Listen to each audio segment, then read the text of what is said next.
Mahadev Mahadev. KSG coaching के YouTube channel पर आपका फिर से स्वागत है।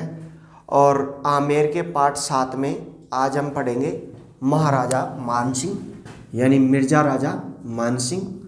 मिर्जा राजा मानसिंह की अगर बात की जाए तो इनका जो कार्यकाल था वो था 1589 से लेके और 1614 तक इनका कार्यकाल था।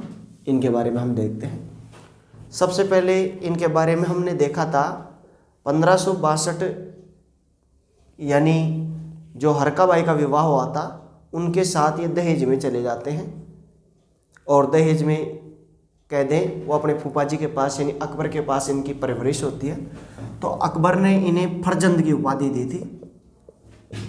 इन्हें किसकी उपाधि दी थी? फरजंद की। फरजंद का मतलब होता है बेटा। फरजंद का मतलब क्या होता है? बेटा। तो इसकी उपाधि दी थी। जब ये छोटा सा था तब हरकाबाई कहती थी जा बेटा तेरा फूफा जी गंजार बैठ जा। फटा छोटा सा ठुग्गा सा था, दौड़ते थे फूफा जी कहाँ बैठूँ। अब कहाँ बैठे, उसके पास जगह तो रहती नहीं थी। तख्त पे तो एक आदमी बैठ सकता कि बेटा इधर बैठ जा, तो उसको वहीं पे बैठा लेता था। अभी जैसे मैं बेटे को बिसर कहता हूँ, बिसर का मतलब भी बेटा ही होता है। ये पर्यायवाची हैं बेटे के, ठीक है। तो अच्छी गुड फीलिंग दिलाते हैं, ऐसे लगता है कि हाँ ठीक है। तो फरजंद की उपाधि दी थी। पहला प्रश्न यहाँ पे आ जाता है। अकबर जिसकी तरबियत कर रहा है, जिसको पाल रहा है, पोस रहा है, बड़ा कर रहा है, बड़ा खतरनाक किस्म का आदमी होगा। तो अकबर ने इसकी शिक्षा यहाँ से चालू की 1569 में। 1569 ईस्वी में अकबर ने एक अभियान किया था। बताओ कौन सा अभियान किया था? रणथंभौर अभियान। कौन सा अभियान किया था? रणथंभौर अभियान। रणथंभौर अभियान जो था वो किसके खिलाफ था? सुरजनहाड़ा के। कौन से हाड़ा के?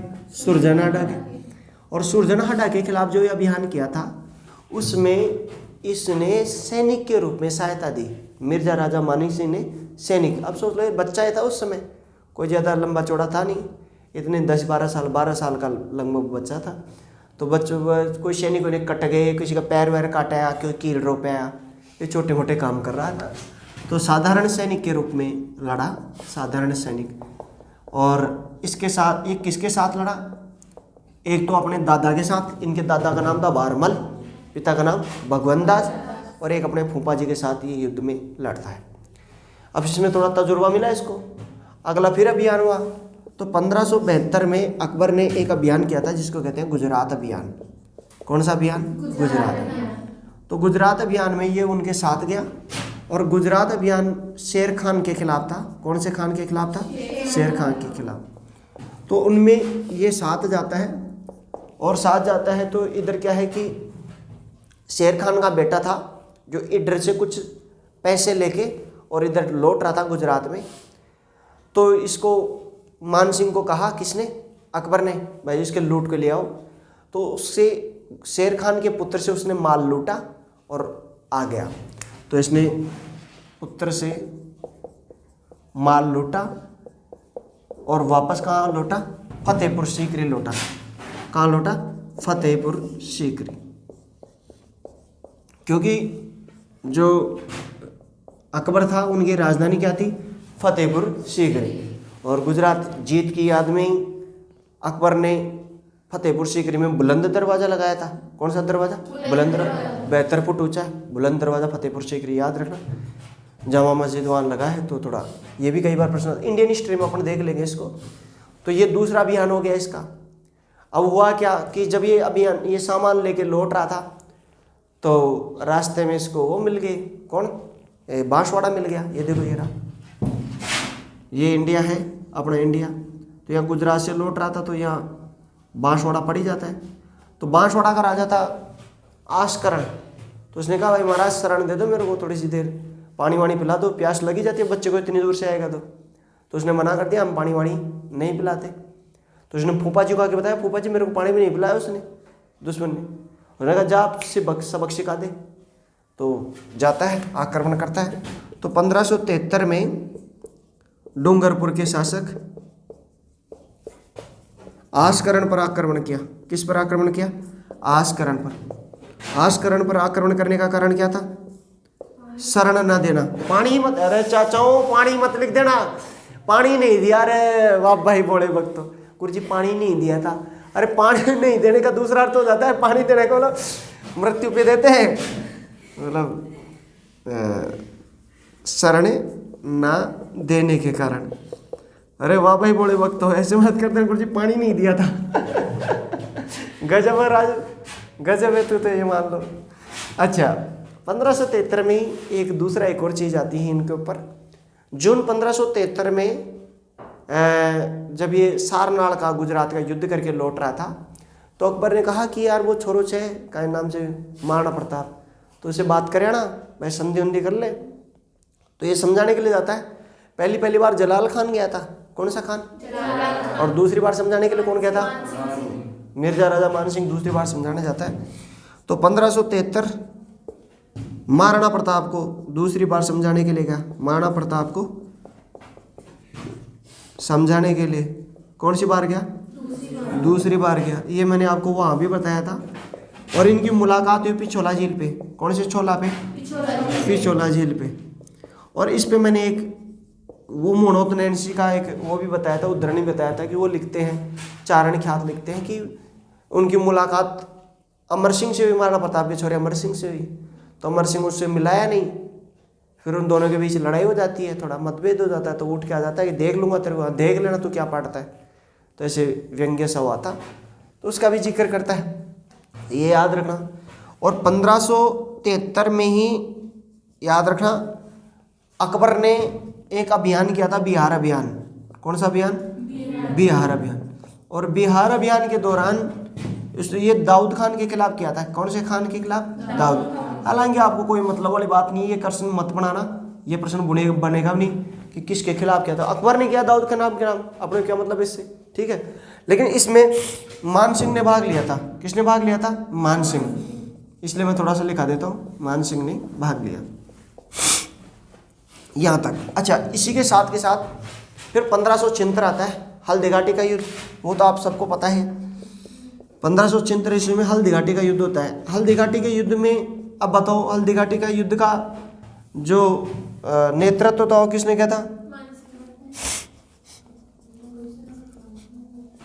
केवल इसमें मुगल सेनापति मान सिंह था, केवल सेनापति मान सिंह था। चीफ इन कमांडर जो था वो आशफ खान था। कौन था? आशफ खान। आशफ खान के नेतृत्व में था ये। और इसका सेनापति जो था वो कौन था? आशफ खान का नेतृत्व, और सेनापति इसका था मिर्जा राजा जयसिंह। कौन था? मिर्जा राजा जयसिंह, सॉरी मिर्जा राजा मान सिंह, ठीक है। तो इस प्रकार इसके अभियानों की बात चल रही है। आप इसका एक स्क्रीनशॉट ले लो, फिर आगे के अभियान देखते हैं। इसके बाद में मान सिंह को बाहरी अभियानों में भेजा जाता है, हिंदुस्तान से बाहर अभियानों में। और एक 1580 में भेजा जाता है। 1580 ईस्वी में जो अभियान था वो था उत्तरी पश्चिमी सीमा प्रांत का अभियान, उत्तरी पश्चिमी सीमा प्रांत अभियान। और ये उत्तरी पश्चिमी सीमा प्रांत जो अभियान था, इसका नेतृत्व जो था वो यूसुफ खान के द्वारा किया गया था। किसके द्वारा किया गया था? यूसुफ खान। अब एक चीज आप ये याद रखना कि नेतृत्व करना अलग चीज होती है, और सेनापति कमांडर को छोटे मोटे बना दें, हरावल चंद्रावल, वो अलग चीज होती है। अपन मान सिंह को नेतृत्व करने के लिए अपन कह देते हैं ऐसे, वास्तव में वो उसका कोई नेतृत्व नहीं कर रहा था, वो उसका एक छोटा सा अंग था सेनापति, ठीक है। तो नेतृत्व करता है यूसुफ खान, और इनके साथ लड़ने जाता है कौन? मान सिंह। मान सिंह अब धीरे धीरे उसका सेनापति से धीरे धीरे कमांडर की तरफ ओहदा रैंक बढ़ रही थी। तो इसमें मान सिंह बहुत ही अद्भुत शौर्य का प्रदर्शन करता है। और मान सिंह जब इस अद्भुत शौर्य का प्रदर्शन करता है तो इससे अकबर बड़ा खुश होता है, और अकबर खुश होके और उसे स्वतंत्र कमांडर बना देता है। स्वतंत्र कमांडर का मतलब हो गया कि अकबर अब कोई भी जो अभियान होगा उसका अकेला मान सिंह चीफ इन कमांडर होगा, चीफ, ठीक है। तो खुश होकर इसको क्या बनाया गया? स्वतंत्र अभियान के संचालन की उन्हें ताकत दी गई। अब इनके नेतृत्व को जब इनको कह दिया भाई ठीक है, अब आप जब भी हमारे को जरूरत पड़ेगी हम आपको देखेंगे। तो पहली बार जरूरत पड़ती है 1581 में, और 1581 से लेके और 87 तक, यानी 7 साल 6 साल तक उन्होंने कठोर तपस्या की थी। और 6 साल बाद में ओरिजिनल मानसिंह बन के लौटता है। इनकी पहली ट्रेनिंग जो हुई थी वो हुई थी काबुल में। कहाँ पे हुई थी? काबुल में। ये याद रखना, काबुल अभियान। और काबुल अभियान में बहुत ही खतरनाक तरीके से मानसिंह को पकाया जाता है। और ये जो अभियान था वो हाकिम मिर्जा के खिलाफ था। किसके खिलाफ था? हाकिम मिर्जा। हाकिम मिर्जा अकबर का सौतेला भाई था। अकबर के वैसे चाचा वाचा कामरान, हिंदाल, इनका नाम सुना होगा आपने, अस्करी।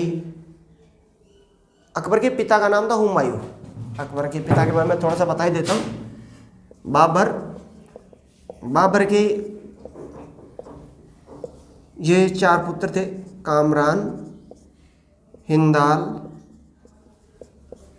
अस्करी और हुमायूं। हुमायूं को तो दिल्ली और आगरा मिल गया था। क्या मिल गया था? दिल्ली और आगरा, ये याद रखना।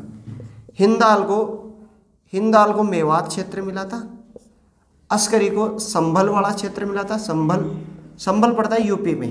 कहाँ पड़ता है? यूपी में। मेवात पड़ता है अलवर राजस्थान वाले ये क्षेत्रवाद, दिल्ली के आसपास वाला क्षेत्र। और कामरान को जो क्षेत्र मिला था वो उत्तरी पश्चिमी सीमा प्रांत मिल गया था। ये पंजाब, लाहौर, काबुल, ये वाला जो क्षेत्र है वो लगभग इसके पास था। तो इनमें सबसे ताकतवर जो था वो कौन था? कामरान। कौन बना? कामरान। हुमायूं के बाद में दूसरा नंबर इसी का आता था। ये मैं इंडियन हिस्ट्री पढ़ाऊंगा तब बताऊंगा। तो कामरान के वंशजों में ही आता था कौन? अपना मिर्जा हाकिम। तो मिर्जा हाकिम अकबर के अधीनता स्वीकार करने से इनकार कर दिया। तो मिर्जा हाकिम का विद्रोह दबाने के लिए गया था। मिर्जा हाकिम का विद्रोह दबाने के लिए। और इसमें 5 यवन कबीले भी थे इनके साथ। कौन थे? 5 यवन कबीले। और ये 5 जो यवन कबीले हैं वो अफगानिस्तान के 5 मूल प्रजातियां हैं। अफगानिस्तान की जो 5 मूल प्रजातियां हैं पहले से चली आ रही हैं, वो 5 यवन कबीले थे। और इनके साथ हाकिम मिर्जा मिलके इनके साथ विद्रोह कर रहा था। 5 यवन कबीलों में जैसे आपने सुना होगा, बताओ, यूसुफजाई का नाम सुना है क्या? मलाला यूसुफजाई। जरा करजई का नाम सुना है क्या? और हामिद करजई वहाँ का राष्ट्रपति है ना, अफगानिस्तान का राष्ट्रपति हामिद करजई का नाम नहीं सुना? हरजई, करजई, यूसुफजाई, आफरीदी का नाम नहीं सुना? शाहिद आफरीदी। तो ये यवन कबीलों में आते हैं। आफरीदी, ऐसे 5 यवन कबीले हैं। तो उन 5 यवन कबीलों के साथ मिलकर हाकिम मिर्जा विद्रोह कर रहा था। ठीक। अब 1585 में हाकिम मिर्जा की मृत्यु हो जाती है। 1585 में किसकी मृत्यु हो जाती है? हाकिम मिर्जा की मृत्यु हो जाती है। हाकिम मिर्जा की जैसे ही मृत्यु हुई तो उसके बाद में प्रभावशाली कौन हो गया? मानसिंह प्रभावशाली हो गया। तो मानसिंह ने 5 यवन कबीलों को पराजित कर दिया। मानसिंह ने 5 यवन कबीलों को क्या कर दिया? पराजित कर दिया। और पराजित करके उनके जो सरदार थे उनका कत्ल करवा दिया। और ऐसा कहा जाता था कि काबुल में इतना गहरा आतंक था कि माँ कहती थी सो जा बेटा वरना मानसिंह आ जाएगा। मानसिंह का इतना खौफ था कि आप सोच नहीं सकते। मानसिंह वो चीज़ थी, लोग उसके नाम से कांपते थे। इतने खतरनाक खूंखार कबीले के सरदारों को उन्होंने रातों रात मिटा दिया। उनकी बेगमों से उन्होंने विवाह किया। यवन सरदारों की बेगमों से भी निकाह किया। और बेगमों से निकाह करके और फिर उनके बाद में उन्होंने उनके जो पुत्र थे उन पुत्रों को वापस वो सत्ता सौंप दी, काबुल की सत्ता। और उनके जो पुत्र थे उनके पुत्रों को क्या सौंपी? काबुल की सत्ता सौंपी। तो इस प्रकार 5 यवन कबीलों का नाश किया मानसिंह ने। और याद रखना, काबुल वासी जो हैं, काबुल के जो सरदार थे वो अपने मानसिंह के ही वंशज, अपने ही छोरे थे। ये भी आपको थोड़ा गर्व होना चाहिए। लादेन वादेन ये सारे अपने ही बच्चे हैं। ठीक है। तो ये तो इसी परिप्रेक्ष्य में मानसिंह ने झाड़साई वंश चलाया। कौन सा चलाया? झाड़साई वंश। अब वो झाड़ियों में बच्चे पैदा होंगे तो वो क्या कहलाएंगे? झाड़साई। झाड़ियों वाड़ियों में कुछ नहीं हो, डायलॉग है कहीं तो सच में ही राजू भोली भी मान भी लेती है। झाड़साई वंश का मतलब है कि वहाँ काबुल में झाड़ी होते हैं, तो कौन सा वंश हो गया? झाड़। अपने जो आमेर का जो झंडा था वो सफ़ेद रंग का था और उस पर झाड़ का निशान था, इसलिए उसे झाड़साई वंश कहते हैं। कौन सा वंश? झाड़साई। तो वो वंश हो गया। दूसरा, झाड़साई पगड़ी चलाई। कौन सी पगड़ी चलाई? झाड़साई पगड़ी। ये क्वेश्चन पूछ लेते हैं एग्जाम की दृष्टि से। और तीसरा, झाड़साई सिक्का। कौन सा सिक्का? झाड़साई सिक्का। ये क्वेश्चन कई बार पूछे जाते हैं, इनके बारे में थोड़ा रट लेना भैया, ये मैं आपको बता देता हूँ। मानसिंह की बात की जाए तो मिर्जा राजा मानसिंह के सर्वाधिक बेगमें थे। राजस्थान में सर्वाधिक बेगमों वाला शासक कौन था? मिर्जा राजा मानसिंह। इनके ऐसे कहते थे 1500 बेगम थी। मानसिंह के कितनी बेगम थी? 1500। पत्नी लिख देते हैं, बेगम तो क्या लिखेंगे। और 600 इनके पुत्र थे। कितने पुत्र थे? 600 पुत्र थे। आप गुरुजी, आप कहोगे गुरुजी अत्ता पुत्र क्या है? अरे इनको कोई जरूरत नहीं पड़ी, लोग ही पैदा कर करके दे जाते थे इनको। भी जैसे अब मार रहा है, कभी इसको मार रहा है, कभी उसको मार रहा है। एक राजा के साथ 150 सरदार, तो उसके मेन बचेंगे। वैसे मरते तो ज़्यादा ही हैं, लेकिन 150 में से उनकी पत्नियां पसंद आ जाती थी, उनसे निकाह कर लेता था, ठीक है। और उनके बच्चे होते थे, वो जैसे लक्ष्य की बट्टी के साथ निरमा की बट्टी फ्री आती है, वैसे ब्याह में दहेज के साथ ही आते थे। 2-2, 5-5 बच्चे। हाँ, इसके 5 बच्चे हैं, ठीक है, आ जाओ, कोई दिक्कत और खाने वाने की तो कोई कमी समस्या थी ही नहीं। अपने जयपुर में खा लो खूब। हमारे को लूट के खाते थे, हमारे बाप दादा देते थे उनको टैक्स, जयपुर वाले राजाओं को। तो ठीक है, ले लो स्क्रीनशॉट। ये झाड़साई वंश, झाड़साई पगड़ी, झाड़साई सिक्के, मानसिंह के 1500 पुत्र, और ये इन्होंने शांति स्थापित की थी। और मानसिंह का गहरा आतंक था, ठीक है, ले लो भैया। अब अकबर इनसे थोड़ा खुश होता है मानसिंह को, बोला छोरे ने अच्छा काम किया है, तो इसका प्रमोशन करता है। काबुल से इधर आओ आप, उसे बिहार लेके आता है और बिहार अभियान का नेतृत्व देता है। बिहार अभियान की बात करते हैं अपन। तो इनका जो बिहार अभियान था 1587 से लेके और 94 तक, इनके बारे में देखते हैं। हालांकि ये जो एग्जाम्स में है वो अभियानों का क्रम जचाता है। मानसिंह के द्वारा किए गए नेतृत्व में किए गए अभियानों को क्रमबद्ध तरीके से जमाइए। तो पहला काबुल और दूसरा कौन सा हो गया? बिहार। बिहार की बात करते हैं तो सबसे पहले 1587 में गया। तो इनके जो प्रबल शत्रु थे, तो प्रबल शत्रु कौन कौन से थे? एक तो छोटे जागीरदार,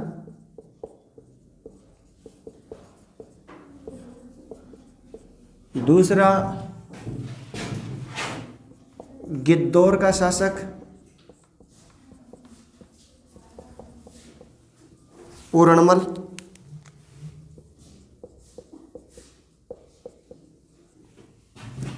और स्थानीय जागीरदार लिखते हैं छोटे की जगह। स्थानीय जागीरदार, गिद्धौर का शासक और हाजीपुर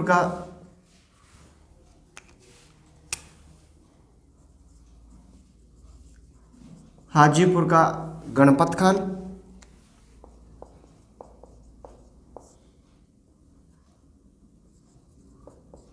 और संबलपुरी के सैयद। संबलपुरी के सैयद और कुछ छोटे शासक भी थे।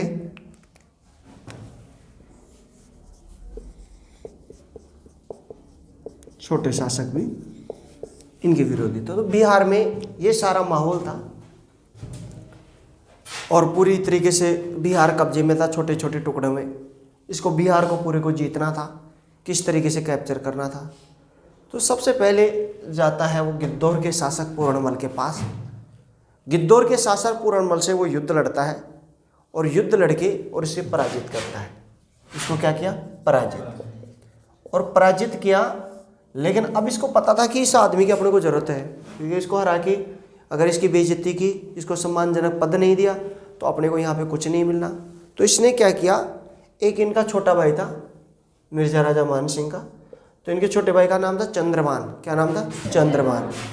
तो पूर्णमल की पुत्री का विवाह, पूर्णमल की पुत्री का विवाह अपने छोटे भाई से किया, अपने छोटे भाई का क्या नाम था?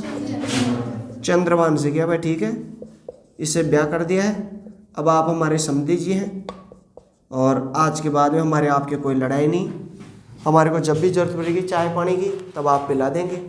अब सच में चाय पानी पीने मत चला जाना राजू, तेरी समस्या भी है, चाय का नाम लेते ही चाय पानी के लिए रवाना हो जाती। इनको जैसे शेर आता है तो वो घटना हो जाती है लगभग 1589 में, और 1589 ईस्वी में इनके पिता की मृत्यु हो गई। मान सिंह का पिता कौन था? मान सिंह के पिता भगवंत दास की मृत्यु हो गई, और भगवंत दास की जैसे ही मृत्यु हुई, भगवंत दास की मृत्यु हुई तो उस समय ये शासक, क्योंकि पद जो है वो कभी खाली नहीं रह सकता, कुर्सी कभी भी खाली नहीं रह सकती, तो ये कहाँ के शासक बन गए? आमेर के। तो मान सिंह आमेर के शासक बने।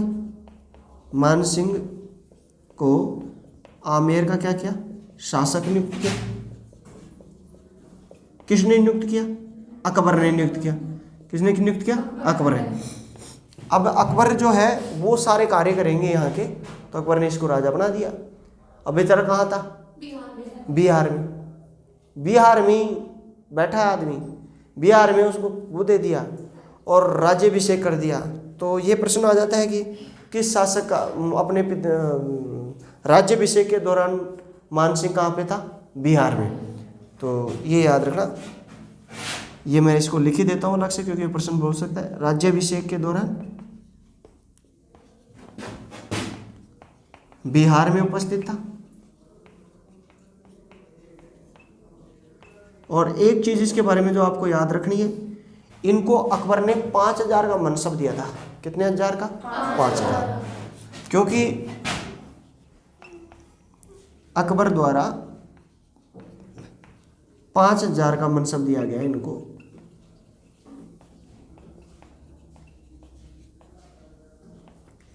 ठीक, क्योंकि याद रखना इनके जो दादाजी थे भारमल, उनको भी कितने का मिला था? 5। इनके पिताजी थे, उनको भी कितने का मिला था? 5000। और पोते को भी कितने का मिल गया? 5000। एक चीज तो ये याद रखना। तो ये बिहार में रहे थे, फिर उसके बाद में साल एक बार बाद में थोड़ा को एक आध को सल्टा दिया, तो उसके बाद में आते हैं फिर पार्टी वार्टी, तो छोटे छापरे कहते हैं भाई ब्याह हो तरफ तो पार्टी वार्टी दे दे। पार्टी देनी पड़ेगी कि नहीं पड़ेगी? तो 1590 में जब ये वापस आए, आमेर आए, तो 1590 ईस्वी आमेर लौटे और राज्याभिषेक महोत्सव मनाया गया। क्या मनाएगा? राज्याभिषेक महोत्सव। और इसमें दोबारा से इनका राज्याभिषेक किया गया। क्या किया गया? दोबारा से। एक बार तो तुम कर ही लिए, अब हमारे को क्या पता तुम राजा बने हो कि नहीं बने हो। तो डोकरे वोकरे ला के यूँ कर दिया। मीणाओं ने, मीणा करते थे आमेर के राजाओं के राज्याभिषेक कौन किया करते थे? मीणा। तो मीणाओं ने एकदम छड़ के उनके टिक्के के काट कूट के कर दिया। तो 2 बार राज्याभिषेक इनका किया गया था। एक बार तो कहाँ पे कर दिया था? बिहार में। ठीक है, अब वापस आ जाओ। अब देखो इनके शत्रु कौन है। एक तो छोटे छोटे शासक थे, तो छोटे छोटे जो भी शासक थे उनको पराजित करना इसके लिए मुश्किल काम नहीं था। क्यों? क्योंकि इनके साथ कौन मिल गया था? पूर्णमल। तो इनको पराजित किया। ठीक, स्थानीय जागीरदार थे। स्थानीय जागीरदारों के साथ समस्या क्या हुई कि जब ये राजाओं को पराजित कर रहा था तो जागीरदारों ने स्वेच्छा से क्या कर ली? अधीनता स्वीकार कर ली। तो इनसे इनको ज़्यादा लड़ना नहीं पड़ा। इन्होंने क्या किया? स्वेच्छा से अधीनता। धीरे धीरे आगे आते गए। कुछ एक ने विद्रोह किया, लेकिन कुछ समय बाद में उसको समझ में आ गया कि अपन अकेले विद्रोह नहीं कर सकते। उनके लिए 2 बड़ी समस्या थी। कौन? एक संबलपुरी का सैयद और एक हाजीपुर के गणपत का। तो इन दोनों को पराजित करके इनकी हत्या की थी। क्या कर दी? हत्या कर दी। इन दोनों की इन्होंने हत्या कर दी, बाकी सभी ने इनकी अधीनता स्वीकार कर ली। इस प्रकार बिहार अभियान में एक सफल नेतृत्व किया। किसने? मान सिंह। ठीक है, आप इसका एक स्क्रीनशॉट ले सकते हैं। अब इसके बाद में दूसरा अभियान आता है उड़ीसा विजय 1592। अब मानसिंह क्या करता है कि जिस समय बंगाल का सूबेदार था, तो उस समय 1592 में बिहार की सूबेदारी के दौरान उड़ीसा को जीत लिया। किसको जीत लिया? उड़ीसा को। और ये उसकी सबसे बड़ी विजय मानी जाती है, क्योंकि उड़ीसा राज्य आज तक कभी भी किसी भी मुगल राजा ने नहीं जीता था, तो एक प्रांत जीत के दे दिया। ठीक है, तो ये मुगलों की पहली विजय थी, मुगलों की उड़ीसा पर पहली विजय। इस बात से मिर्जा राजा अकबर बड़ा खुश हुआ, तो उसने कहा कि यार छोरा एक काम का है। तो उन्होंने क्या किया कि 1592 में बिहार के साथ साथ बंगाल की सूबेदारी भी दे दी। बिहार के साथ साथ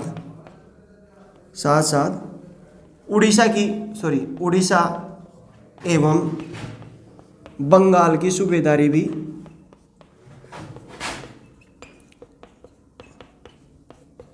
किसको सौंपी? मानसिंह को सौंपी। किसको सौंपी? मानसिंह। तो अब यहाँ पे 3 चीजें होगी। कौन कौन सी? देखो, सबसे पहले काबुल विजय, काबुल के बाद में बिहार के बाद में उड़ीसा, और उड़ीसा के बाद में आता है बंगाल अभियान। कौन सा अभियान? बंगाल अभियान की बात कर लेते हैं। बंगाल अभियान की बात की जाए तो इनको 1594 और 96 इनको बंगाल का, अब इनके जो तमाम विद्रोही थे इनका इन्होंने दमन कर लिया था। सारे विद्रोही भाग के और बंगाल में आ गए। सभी विद्रोही भाग कर कहाँ आए? बंगाल में इकट्ठे हुए। और इनमें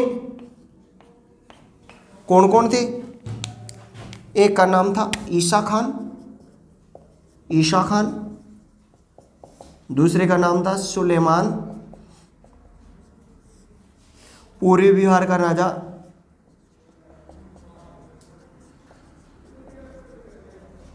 केदार, और कूच बिहार का शासक था जिनका नाम था लक्ष्मी नारायण। क्या नाम था?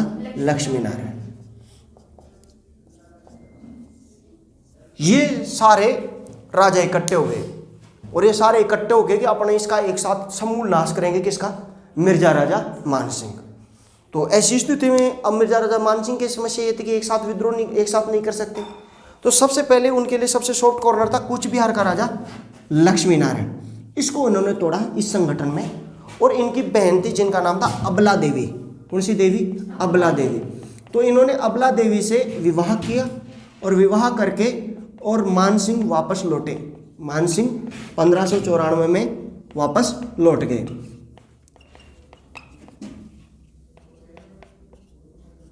और अपनी जगह अपने पुत्र जगत सिंह को यहाँ पे क्या कर दिया? नियुक्त करवा दिया, और खुद वापस कहाँ लौट गए? आगरा लौट जाते उसको नियुक्त करा दिए। अब बाकी इनके 3 विद्रोही अभी भी बच रहे हैं, लेकिन अभी मानसिंह का वो मिर्जा राजा मानसिंह कहाँ लौट जाते? आगरा में अपने फूफा जी के पास आ जाते हैं, वहाँ उनको जरूरत थी। तो इसका आप एक स्क्रीनशॉट ले लो। में इनको बंगाल की सूबेदारी मिल जाती है, बंगाल की सूबेदारी। और बंगाल की जो सूबेदारी थी वो इनको मिली 1596 में, और 1596 से लेके और 1605 तक ये बंगाल के सूबेदार रहे। अब देखो, इसमें मैंने बताया इनके दुश्मन कौन थे? पूर्वी बिहार का राजा का क्या नाम था? केदार सिंह इनका प्रबल शत्रु था।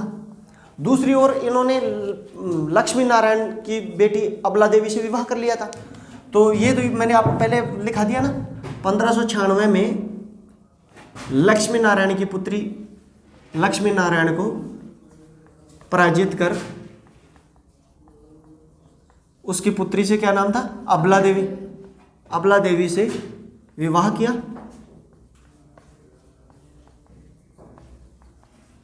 वापस आगरा लौटे। वापस कहाँ लौटे? आगरा लौटे। अब क्या हुआ कि अपनी जगह जब ये वापस लौटते हैं तो किसी न किसी को तैनात करना पड़ेगा, तो इन्होंने अपनी जगह किसको तैनात कराया? जगत सिंह को। 1596 ईस्वी में बड़े पुत्र किसको तैनात कराया? जगत सिंह को अपने स्थान पर तैनात कराया। एक चीज तो आपको याद रखना, लेकिन होता क्या है कि थोड़े से दिनों बाद में थोड़े संकट खड़े हो जाते हैं और 1599 में जगत सिंह केदार सिंह से लड़ता हुआ मारा जाता है। ये बहुत बड़ी घटना थी।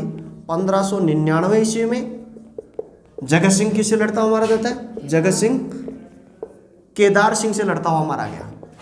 केदार सिंह से लड़ते हुए शहीद हुआ। अब इस बात को लेके बड़ा गहरा आघात लगता है, लेकिन उस समय खुसरो का विद्रोह चल रहा था। उस समय खुर्रम का विद्रोह चल रहा था, सलीम का विद्रोह चल रहा था, यानी अकबर के खिलाफ जहांगीर विद्रोह कर रहा था।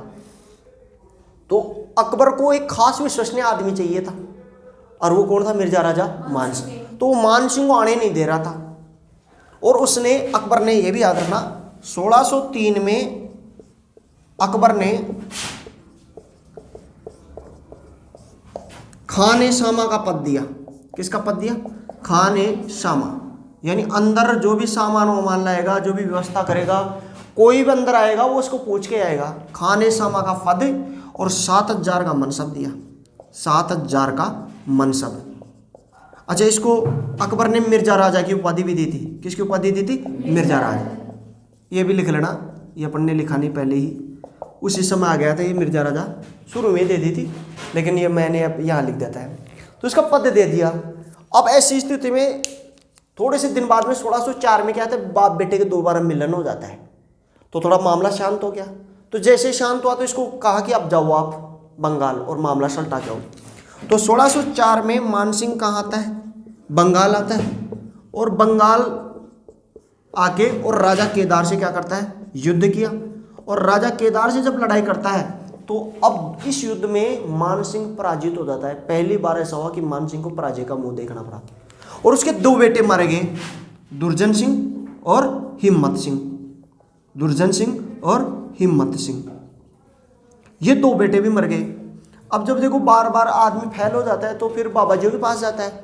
तो बाबा जी के पास गया, महाराज अभी मेरे RS प्रीलिम्स को निकल रही, कहीं करा। महाराजों ने कहा, बेटा जा अरबी की कोचिंग में बाप मिली है शिला देवी की मूर्ति। बाप मूर्ति जब तभी कन रही, जब तभी कोई गुनाह रास के उस मूर्ति को लिया। तो राजा मानसिंह डाकू बन गया, और डाकू के बेस में जाता है, वो मूर्ति चुरा के लेकर आता है। कहाँ से? राजा केदार के महलों से। तो 1604 ईस्वी में शिला देवी की मूर्ति चुरा के लेकर आता है। शिला देवी की मूर्ति चुराकर राजा केदार को राया। किसको राया? राजा केदार सिंह को राया।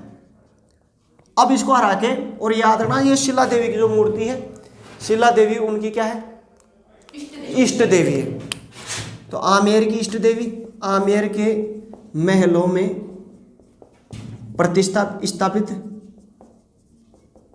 स्थापित कराया इसको। एक तो ये आपको याद रखना, ठीक है। आमेर के महलों में क्या कराया? प्रतिस्थापित कराया। और ये जो शिला देवी है, ये आमेर के कछुआओं की इष्ट देवी है। आमेर के कछुआओं की क्या है? इष्ट देवी है, ठीक है। और इसको अन्नपूर्णा देवी भी कहते हैं। कौन सी देवी कहते हैं? अन्नपूर्णा देवी। ये इसके बारे में कहा था, इसको पहले बकरे का भोग लगता था, फिर नरबली लगती थी, फिर उसके बाद में केवल बकरे के कान नहीं लगते हम। तो इसका मुंह टेढ़ा है। टेढ़ा क्यों है? तो रुपेश जी ने बताया था, बोला इसने कह दिया मैं नहीं खाऊंगी, ये मुंह फेर लिया इधर। मुंह बाकी मुंह वाले, टेढ़े मुंह वाले कहते हैं इसको। डाई पहला शराब लगता है, ठीक है। 4 नौ वाली देवी है। और ये जो था जगत सिंह था, उस जगत सिंह की याद में जगत शिरोमणि का मंदिर बनाया। बड़े पुत्र जगत सिंह की याद में कौन सा मंदिर बनाया? जगत शिरोमणि का मंदिर। और याद रखना, जगत शिरोमणि के मंदिर में वही मूर्ति लगी है जिसकी पूजा कौन करती थी? मीराबाई। इसको मीरा मंदिर भी कहते थे। क्या कहते थे? मीरा मंदिर। क्यों? क्योंकि मीरा, इसमें कृष्ण की वही मूर्ति लगी है जिसकी पूजा कौन करती थी? मीराबाई। कृष्ण की वही मूर्ति जिसकी पूजा कौन करती थी? मीराबाई। गुरुजी मीराबाई करती थी तो वो मूर्ति कहाँ से आई? ये मूर्ति मानसिंह लेके आया था। कहाँ से? वहाँ पे अभियान किया था, हल्दी घाटी का अभियान। तो ये मूर्ति कौन लेके आया था? मानसिंह। मानसिंह हल्दी घाटी अभियान के दौरान लेके आया था। ठीक है, तो ये मूर्ति लगी है जगत शिरोमणि का मंदिर, ये आपको याद रखना है। 1605 में अकबर की मृत्यु हो जाती है और 1605 में जैसे ही अकबर की मृत्यु होती है, अब इसका पतन चालू हो जाता है। किसका? मिर्जा राजा मानसिंह। क्यों हो जाता है? क्योंकि जहांगीर के ये खिलाफ था, जहांगीर के खिलाफ था, बल्कि अपने भाणजे को ज्यादा शरण दे रहा था। तो 1605 में जैसे ही ये राजा बना, कौन? जहांगीर। तो 1605 में उसने सबसे पहले उसकी सूबेदारी छीनी। 1605 में राजा बनते ही जहांगीर ने बंगाल की सूबेदारी छीनी। कौन सी सूबेदारी छीनी? बंगाल की सूबेदारी छीनी। और सूबेदारी छीन के उसे दक्कन में तैनात किया। कहाँ तैनात किया? दक्कन में तैनात किया। ये याद रखना। और दूसरी चीज याद रखना, इनका मनसब घटा दिया गया। ये क्वेश्चन अब की बार पूछ भी लिया रीट में, किस शासक का मनसब घटा दिया था? तो जहांगीर ने मानसिंह का मनसब घटा दिया। ठीक, अब ये बड़ी इंपॉर्टेंट घटना थी। और इसके बाद में दक्षिण में नियुक्त कर दिया और लास्ट में 1614 में दक्कन में इनकी मृत्यु हो जाती है। आज अपने इनका राजनीतिक वर्चस्व देख लेते हैं, कल इनके सांस्कृतिक योगदान देखेंगे। तब तक के लिए धन्यवाद। बोलिए आज के आनंद की, मातेश्वरी सरस्वती मैया की, तीनों लोग के देवी देवता की। ले लो भैया स्क्रीनशॉट। बिहार नहीं है भैया, ये पूरी बंगाल है, बंगाल।